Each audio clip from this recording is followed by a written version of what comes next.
أكبادنا مجروحة من سيف هجر المصطفى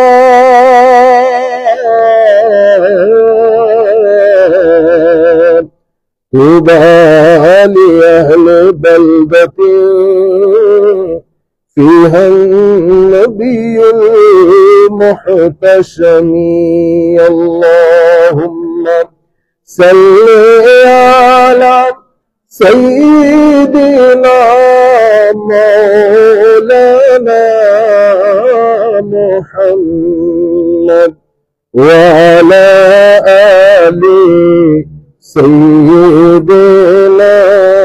مولانا محمد بسم الله الرحمن الرحيم وإذ قال لقمان لابنه وهو يعظه يا بني لا تشرك بالله إن الشرك لظلم عظيم صدق الله مولانا العظيم وصدق رسوله النبي الحبيب الكريم ونحن على ذلك لمن الشاهدين والشاكرين رب صل وسلم وبارك عليه উপস্থিত সম্মানিত মুসল্লিয়ান কিরাম দূর দূরান্ত থেকে যারা আমাদের সাথে শরীক হয়েছেন অথবা আমাদের এই আলোচনা পরবর্তীতে শুনবেন আমরা সকলের প্রতি অন্তরের অন্তঃস্থল থেকে সশ্রদ্ধ সালাম জ্ঞাপন করছি আসসালামু আলাইকুম ওয়া রাহমাতুল্লাহি তাআলা ওয়া বারাকাতুহু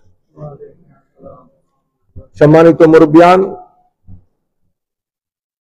আমাদের এই সপ্তাহ এবং আগামী সপ্তাহে যেহেতু বাচ্চাদের হলিডে আছে তা আমরা আমাদের গত জুমার যে বক্তব্য সেটা ইনশাআল্লাহ হলিডের পরে আমরা কন্টিনিউ করব এই দুই জুমাতে আমরা আমাদের ছেলেদের জন্য আল্লাহ যদি তৌফিক দান করেন আমরা চেষ্টা করব কিছু জিনিস তাদের সাথে শেয়ার করতে যেন তাদের জীবনের জন্য কিছুটা হলো সামান হিসেবে তারা গ্রহণ করতে পারে আজকে যে বিষয়ে আমি আলাপ করব সেটা হবে আমাদের ধর্মে নসিহা আমরা বলি না নসিহত একজন আরেকজনকে নসিহত করে নসিহতের গুরুত্ব বা নসিহত এটা বলতে গিয়ে আমি মৌলিকভাবে টার্গেট করেছি যেটা আমার আজকের আল্লাহ পাকের মেহেরবানিতে আল্লাহ পাকের দয়ায় যেটা আমরা টপিক হিসেবে গ্রহণ করেছি সেটা হচ্ছে হযরত শাকিক বলখি রাদিয়াল্লাহু তাআলা আনহুর সাথে হযরত হাতিম আল আসম রাদিয়াল্লাহু তাআলা আনহুর একজন শিক্ষক আরেকজন ছাত্র তো ছাত্র শিক্ষকের মজলিসে বসে কি শিখেছে এটা আমি এই কারণে নিয়েছি হুজ্জাতুল ইসলাম ইমাম গাজালি রাহমাতুল্লাহ আলাইহির কাছে ওনার ছাত্র একটা চিঠি লিখেছেন যে আমি আপনার সংসর্গে দীর্ঘদিন অতিবাহিত করেছি অনেক কিছু শিখেছি জ্ঞান গরিমার কোনো শেষ নাই পড়াতে বসলে অনেক কিছু পড়াইতে পারি কিন্তু হুজুর ভিতর থেকে তো অন্ধকার যায় নাই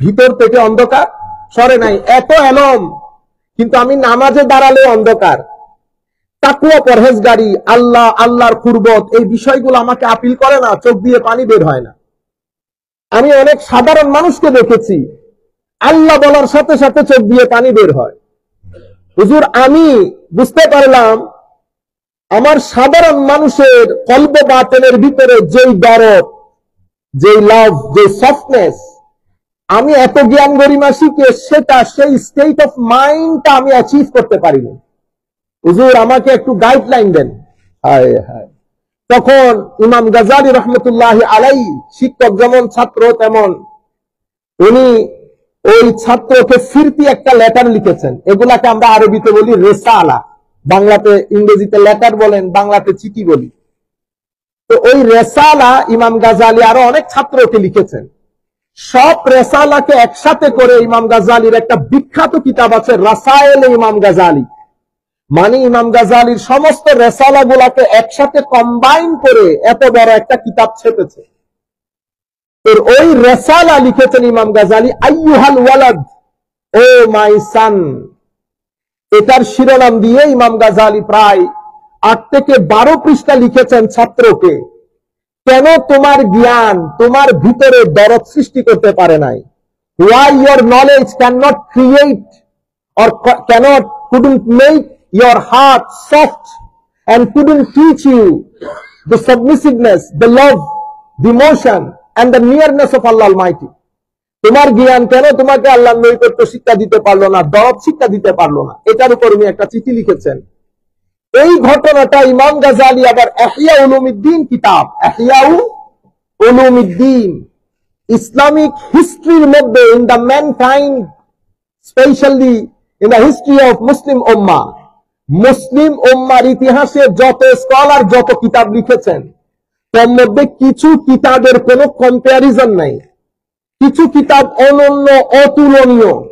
তার মধ্যে অন্যতম একটা কিতাব হচ্ছে ইহয়া উলুমিদ্দিন। This book has been translated in various languages of the earth, of the world, especially in English. So I would like to request all my youth, try to buy this book from Amazon. It is, I think, consisting of a voluminous book, about 8 to 9 volumes.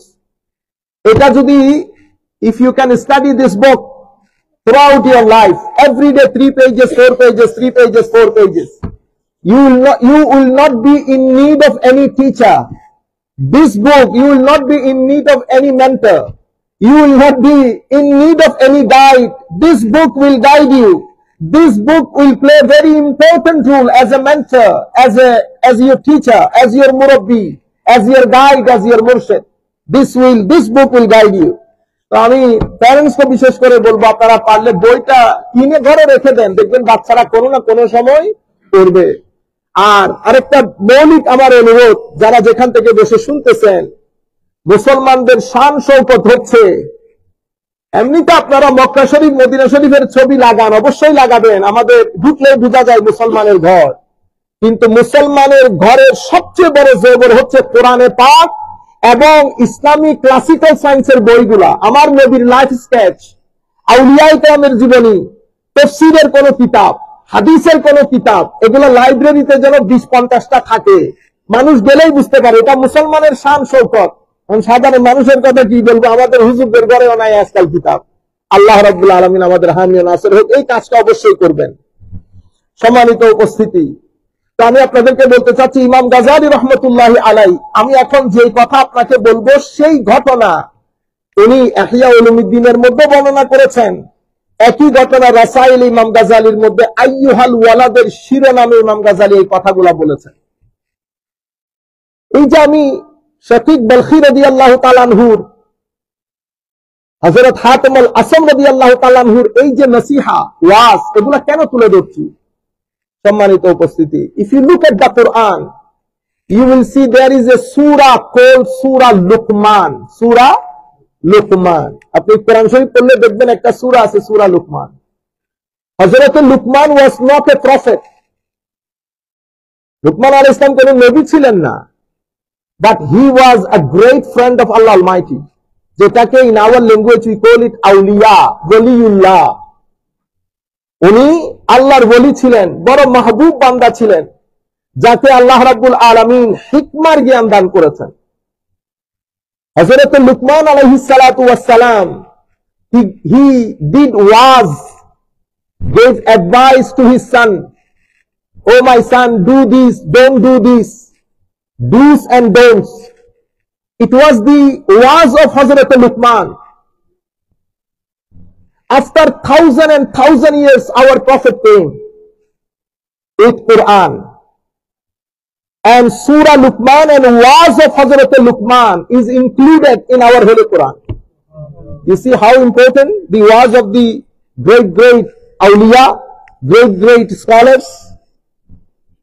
Allah Rabbul Alamin এত গুরুত্বের সাথে কি বলেছেন, wise ক্বালা লুকমানু লিইবনিহি ওয়া হুয়া ইয়াইযুহু।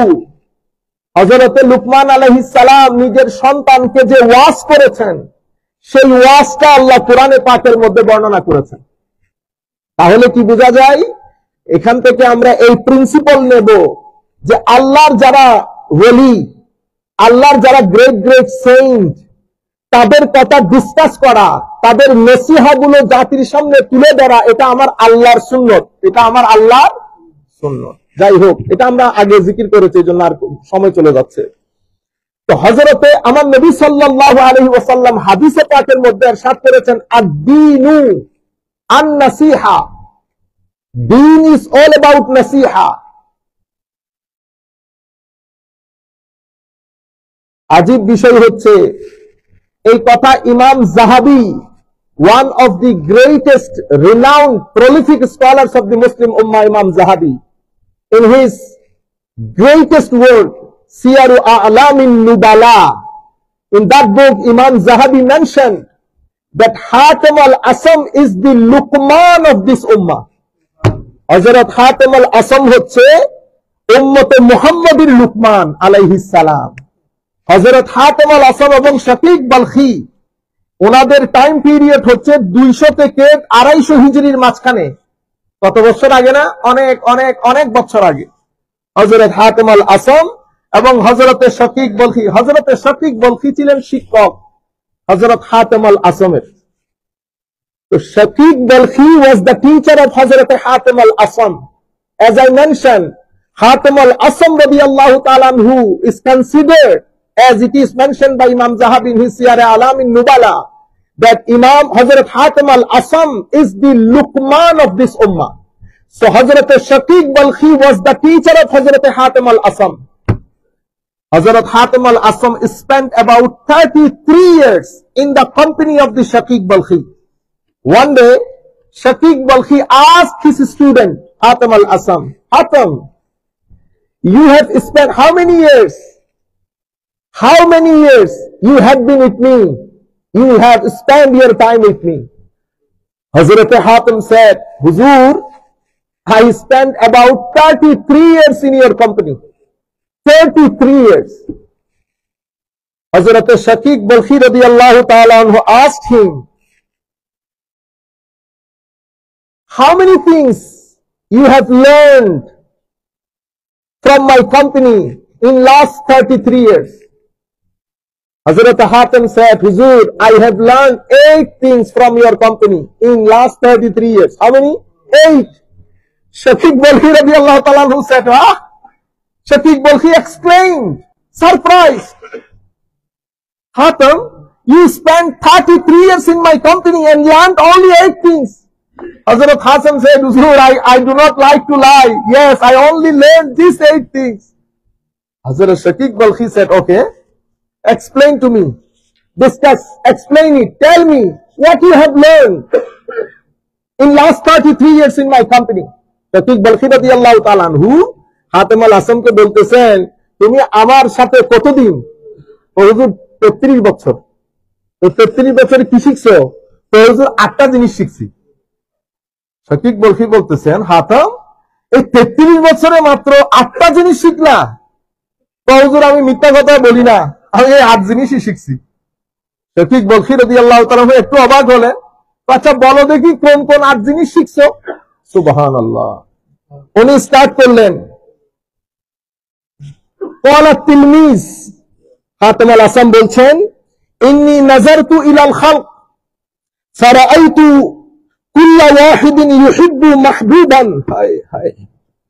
فإذا ذهب إلى القبر فارقه محبوبه فجعلت الحسنات محبوبي فإذا دخلت القبر دخلت معي.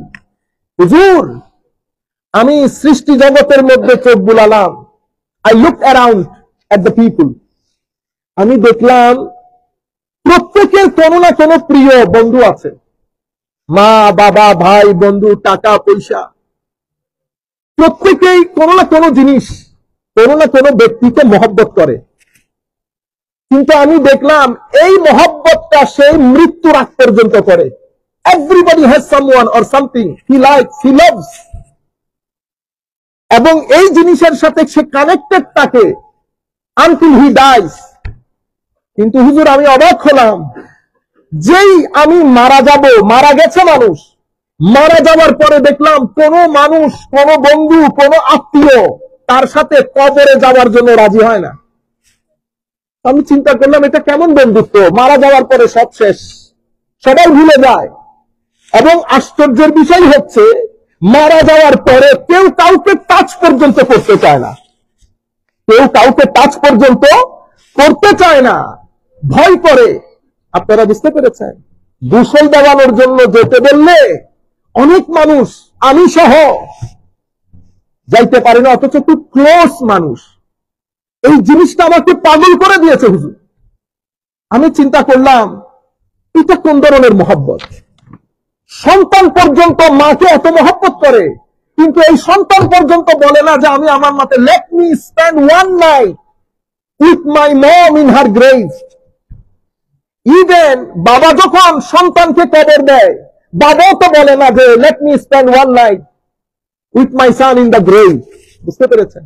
তা আমি চিন্তা করলাম কি এমন জিনিস আছে যেটা আমি মহব্বত করব, কিন্তু সে আমার মহব্বত সে আমাকে কবরের মধ্যে ছেড়ে দিবে না, আমি যেখানে সেও সেখানে। তখন আমি আল্লাহর কালাম দেখলাম, কালাম দেখে বুঝতে পারলাম একমাত্র নেক আমল। কি আমল? Good deeds. গুড ডিডস, আমি যদি গুড ডিডস কে মহব্বত করি, গুড ডিডস কে নিজের জন্য আপন করে নেই এবং এটার পেছনে চলতে থাকি, if I spend all my time acquiring good deeds, এটা আমাকে কবরের মধ্যে একা ছেড়ে দিবে না, এটা কবরের মধ্যে আমার সাথে থাকবে। সেই কারণে আমি ওই দিন থেকে, এটা আমি আপনার সুহবত থেকে শিখেছি, ওই দিন থেকে আমি in every single night, every single day আমি চেষ্টা করেছি কোনো না কোনো গুড ডিড আমার জীবন থেকে যেন গুড ডিড বাদে, আমলে সালেহ বাদে একদিনও না যায়। আমি আমলে সালেহকে আপন করে নিয়েছি। From that day, I understand that only good deed will be entering with me in my grave, no one else. So ওই দিন থেকে I started struggling, achieving good deeds as much as I can. This is the first thing that I have learned from your company in last 33 years. My dear brothers, especially youth, here is the message for us. Hazrat Hatim al-Asam radiyallahu ta'ala who telling us the most important, most beloved things to you is your good deed. Even it is a smile on the face of your mom or dad. Any kinds of good deeds, helping people, any types of good deed. Before you go to bed, you count how many good deeds you achieve in the day. If not, then you are loser. This is what Hazrat Hatim al-Asam trying to tell us. এটাই হযরত হাতিম আল আসমের শিক্ষা, আমরা যেন একদিনও ব্যয় না করি আমাদের good did. আচ্ছা, কারণ মেসেজ হচ্ছে end of the day, my journey, I am alone in my journey. I was alone before I come to this world. I was alone in the womb of my mother. Just I am with my friends and families in this world. Once I die, again my journey, I will be alone in my journey. In the grave I am alone. In the akhirah I am alone as well. That's why I tell alone, alone, all alone. This is very important message for us, very strong message for us. Think about this. সমস্যা হচ্ছে এই দুনিয়া এবং material world, এটা আমাকে আমার মৃত্যু পরবর্তী জীবনকে চিন্তা করার সুযোগ দেয় না। This material world does not give us time, space to think about my life, to think about my life in the grave. We are busy, everybody is busy, no time. Without Jummah prayer, we do not have time for the 5 times daily prayer and for anything else. This is the most defective, destructive side of the material world. আমাকে চিন্তার সুযোগ দিচ্ছে না আমি কোথায় আছি, কি করছি। যাই হোক, the second thing, উনি বলছেন হুজুর ইন্নী নাযারতু ইলা কাউলিল্লাহ, I reflected on the words of Allah. Allah subhanahu wa ta'ala said, وَأَمَّا مَنْ خَافَ مَقَامَ رَبِّهِ وَنَهَى النَّفْسَ عَنِ الْهَوَى فَإِنَّ الْجَنَّةَ هِيَ الْمَأْوَى. As for the one who fears the station of his Lord and holds himself back from passion, the garden will be in his dwelling place. আমি কোরআনের আয়াত দেখলাম, আল্লাহ বলছেন وَأَمَّا مَنْ خَافَ مَقَامَ رَبِّهِ, যারা আল্লাহর দরবারে দাঁড়াতে হবে এই জিনিসটার ভয় যাদের অন্তরে ধারণ করেছে, ওয়ানাহান নাফসা আনিল হাওয়া, যারা নিজের নফসকে, নিজের সেলফকে রং ডিজায়ার থেকে বাঁচিয়েছে, প্রোটেক্ট করেছে, ফা ইন্নাল জান্নাতা হিয়াল মাওয়া, জান্নাত তার ঠিকানা হবে, জান্নাত তার ঠিকানা হবে। এটা আমি দেখার পরে চিন্তা করলাম, তাহলে এই দুইটা জিনিস আমাকে জান্নাতে নিয়ে যাবে। মনে রাখবেন, if my duelling place is in জান্নাহ, আমার জান্নাত যদি ডুয়েলিং প্লেস হয়, তো এই দুনিয়া কখনো আমার জন্য অপমানকর লাঞ্ছনকর হবে না। তখন আমি কি করলাম, দুইটা জিনিস ট্রাই করা শুরু করলাম। যেই কোনো মূল্যে আমার ডিজায়ারকে মারতে হবে, যাতে আমার ভিতরে আল্লাহর দরবারে দাঁড়াবো এই ভয় জাগ্রত হয়। At any cost I have to protect myself from wrong desire so that Jannah become my dwelling place. And I have to have fear for Allah Almighty, that I have to stand up in the court of Allah.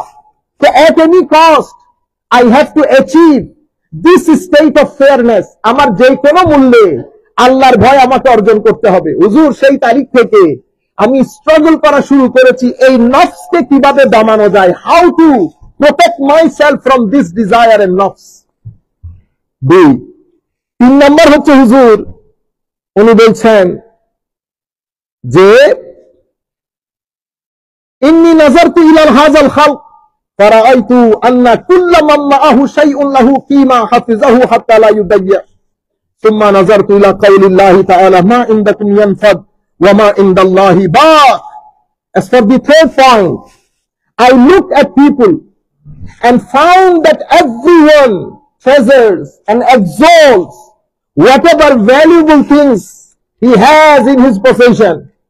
Then I examined the word of Allah, in which Allah subhanahu wa ta'ala said, "Ma indakum yanfad," that which you possess will vanish, and that which is with Allah will go on.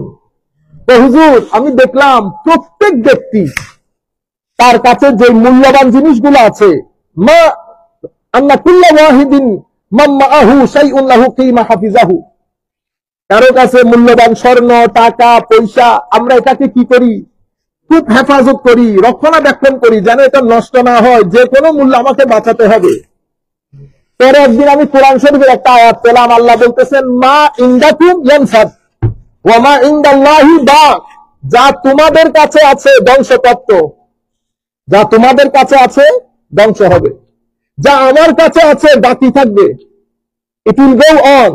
পরে আমি চিন্তা করলাম, হুজুর ওই তারিখ থেকে যা come to my position so that it would remain in his possession, ওই তারিখ থেকে যা আমার হাতে আসতো, হায় হায় হায়, আমি আল্লাহর হাতে দিয়ে দিতাম, আমি আল্লাহর হাতে দিয়ে দিতাম। কেন? কারণ আমার হাতে থাকলে নষ্ট হয়ে যাবে, আমার হাতে থাকলে ধ্বংস হবে, আল্লাহর হাতে থাকলে বাকি থাকবে। কারণ আমার আল্লাহ বলছেন, মা ইনদাকুম ইয়ানফাদ, যা তোমাদের হাতে আছে ধ্বংসপ্রাপ্ত। আপনারা বুঝতে পেরেছেন? অর্থাৎ আমি প্রচুর পরিমাণে আল্লাহর রাস্তায় সাদকা করতাম। এটা আমার নবীর দেওয়া শিক্ষা। আমার নবী দুনিয়া থেকে যাওয়ার আগে যা কিছু আমার নবীর পসেশনে ছিল, সব আমার নবী সদকা করে দিয়েছেন। আমাদের জন্য সব সদকা করা না, আমাদের জন্য হচ্ছে 3 পার্ট। আমার সম্পদকে I have to divide my wealth into 3 portions. 1 portion should be gone to Allah Almighty. একটা portion, especially you, the money that you earn every month, every year, you think that 100% out of 100% is belong to you. No, it doesn't belong to you. Please try to rectify your thought. Try to clarify your philosophy. If you spend all your money for yourself, you will not be able to protect yourself from depression and mental anxiety and illness. You must divide your wealth into 3 parts. 1 is for you. 1 is for your son and daughter, for your future. The 3rd portion is for your relatives, for destitute class of your society. আপনি অবশ্যই আপনার সম্পদের এক অংশ গরিব গুরাবার জন্য ব্যয় করবেন, এতে আল্লাহ সন্তুষ্ট হবে। This is how you can please Allah. Once Allah subhanahu wa ta'ala is pleased with you, then you will see how enjoyable your life is, how good your life is, how peaceful your life is, how calm your life is. আপনারা এই জিনিসটা আমরা হযরতে হাতিম আল আসম রাদিয়াল্লাহু তাআলা আনহুর কাছ থেকে আমরা আজকে 2-4 মিনিট একটু লেট করব। এর পরবর্তীতে চতুর্থ নম্বরের মধ্যে হযরতে হাতেম আল আসম বলছেন, আমি দেখলাম নাযারতু ইলাল খালক ফারাআইতু কুল্লা ওয়াহিদিন ইয়াতাবাহা বিমালিহি ওয়া হাসাবিহি ওয়া নাসাবিহি। আমি আল্লাহর সৃষ্টি জগতের মধ্যে নজর দিলাম, হুজুর কেউ দেখলাম টাকা পয়সা নিয়ে বড় অহংকার, কেউ তার নসব মানে পরিবার ম্যানেজ, কেউ তার পাওয়ার, কেউ তার লেখাপড়া, এক একজন এক এক জায়গায় সম্মান তালাশ করে। কেউ নিজের ম্যানেজ বলে সম্মান পায়, তালাশ করে, যে চায় যে মানুষ তাকে সম্মান করুক। কেউ টাকা পয়সা, কেউ পাওয়ার। উনি বলছেন বিমালিহি আও হাসাবিহি আও নাসাবিহি। আমি চিন্তা করলাম, কেউ পাওয়ার দিয়ে সম্মান খুঁজে, কেউ টাকা দিয়ে, কেউ ইজ্জত, কেউ এলম দিয়ে ইজ্জত খুঁজে, বলে না আমি অমুক। আমি আল্লাহর কালাম পড়লাম, আল্লাহর কালামের মধ্যে আল্লাহ বলছেন ইন্না আকরামাকুম ইনদাল্লাহি আতকাকুম। Indeed, the noblest of you in the sight of Allah is the one who has the most fearful awareness. আল্লাহর দরবারে সেই ব্যক্তি সবচেয়ে সম্মানিত যার তাকওয়া বেশি। আমি বললাম, এখানে সম্মান খুঁজে লাভ কি? আমি তাকওয়া পরহেজগারি কিভাবে অর্জন করা যায়, আমার সম্পূর্ণ এফোর্ট আমি তাকওয়া অর্জনের কাজে লাগালাম। কারণ আমার আল্লাহ বলছেন তাকওয়া যার বেশি, সম্মানও তার বেশি। তো আমি এই টাকা পয়সার দাম দেয়, তারপরে লেখাপড়া, পাওয়ার, এগুলা বাদ দিয়ে আমি তাকওয়া অর্জনে লেগে গেছি। উনি বলছেন যে as for the fourth item, I looked around at people and saw that everyone places his trust in wealth, descent, honor and lineage. Everybody. So when I examined these things, I found them to be without substance. আমি এগুলোকে পরীক্ষা করে দেখলাম, আমি দেখলাম আসলে এগুলার কোনো ভিত্তি নাই, এগুলা নির্ধারিত সময় পর্যন্ত না। পরে আমি then I considered the word of Allah, inna akramakum indallahi atqakum.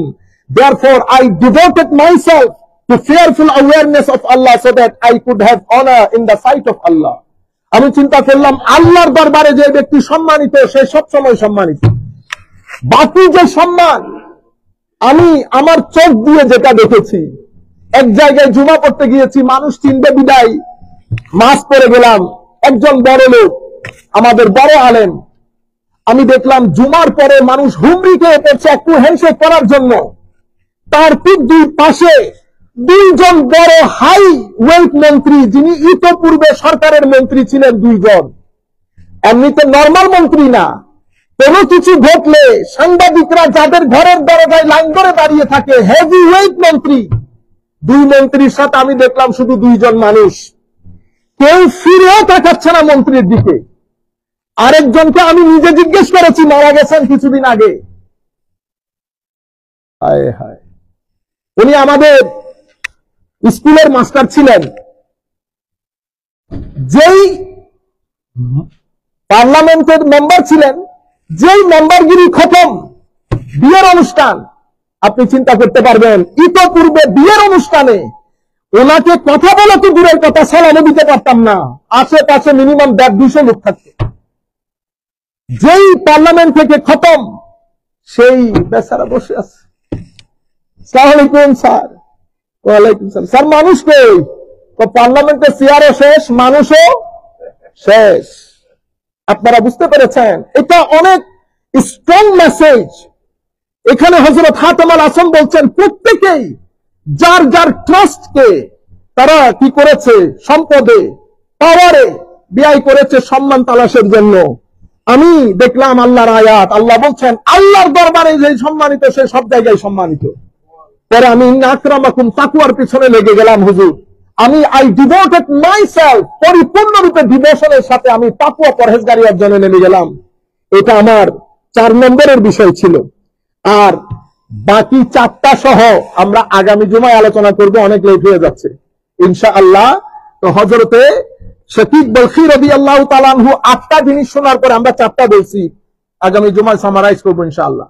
শাকিক বলখী এটা শোনার পরে অবাক হয়ে গেছে, বলতেছেন হাতেম, ওয়েল ডান বেটা, I have recited Bible, I have recited Taurat, Injil, all previous available books, and as well as Holy Quran. Whatever things you mentioned, যে 8টা জিনিস তুমি বলেছো, আমি পুরো, if you want me to summarize all the divine books of Allah Almighty, I can tell you with guarantee that's the message, core message of the divine book of Allah Almighty is these 8 things. তুমি, আমি যদি summarise করি, এই 8টা জিনিস হচ্ছে সমস্ত বইয়ের মূল কথা, সমস্ত বইয়ের মূল কথা। তো প্রথম উনি আমলে সালেহার কথা বলেছেন, এরপরে তাকওয়ার কথা বলেছেন, এরপরে নফসকে দমানোর কথা বলেছেন। এভাবে 4টা জিনিস শেষ করেছি, বাকি 4টা ইনশাআল্লাহ আগামী জুমায় বলবো। জাযাকুমুল্লাহু খাইরাল জাযা ফিদ দারাইন। আসসালামু আলাইকুম।